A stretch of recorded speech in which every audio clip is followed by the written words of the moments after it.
ça fait environ 2 ans et demi que j'ai perdu mes cheveux. La première raison, c'est que bon, je suis rentrée après le bac en prépa lettres à Saint-Cyr pour devenir militaire. Donc c'est vrai que déjà les prépas sont très stressantes à la base, c'est beaucoup de travail, beaucoup de stress, beaucoup de pression. En plus une prépa militaire, donc on a des exercices militaires et tout ça qui font que voilà, très peu de sommeil, beaucoup de pression, le niveau d'excellence à maintenir. En l'espace de 3-4 mois, j'ai perdu l'intégralité de mes cheveux. Et j'ai aussi le facteur héréditaire qui a joué parce que mon papa a eu la même chose il y a une quinzaine d'années, suite à un choc psychologique en fait. Ça a été très dur. C'est vrai que voilà, j'ai commencé à perdre mes cheveux, j'avais 18 ans. C'est pas un âge pour perdre ses cheveux, enfin même que ce soit 18 ans ou 50 ans, c'est vrai que c'est jamais évident pour une fille.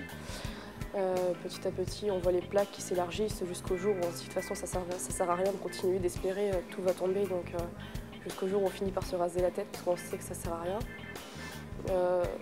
Pendant des mois, je ne suis pas sortie de la maison, j'ai pleuré, ça a été très très difficile parce que j'ai vraiment l'impression de perdre ma personnalité. J'ai l'impression que je me regardais, j'étais plus moi, c'était plus Anaïs et en plus de ça, j'avais aussi perdu mes cils et mes sourcils.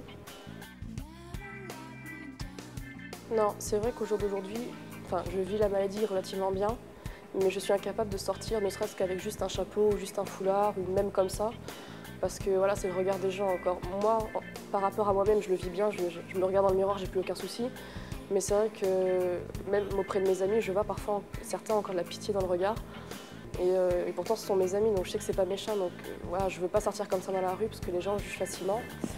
Donc très vite, moi j'ai eu recours à la prothèse. Parce que voilà, je voulais continuer à vivre ma vie sans avoir le regard des gens qui me disent « Oh, la pauvre petite malade ». Le shampoing se fait super facilement, le soin, et puis c'est le plaisir aussi de se brosser les cheveux, de se coiffer, de se faire des boucles. Parce que même si c'est pas mes cheveux, je parle pour toutes les femmes qui portent des prothèses, on a quand même ce plaisir de se coiffer soi-même en fait. Et donc non, le quotidien c'est exactement la même chose.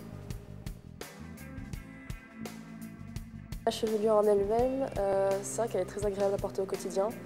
Elle ne m'empêche en rien de vivre ma vie. Je peux très bien aller à la piscine, je peux vraiment avoir une vie normale. Je ne suis pas obligée de me restreindre sur certaines activités.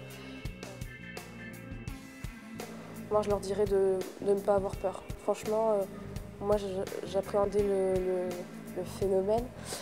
Et il faut vraiment sauter le pas parce que c'est vraiment une super expérience et comme je le disais, c'est vraiment un second souffle, c'est vraiment une renaissance.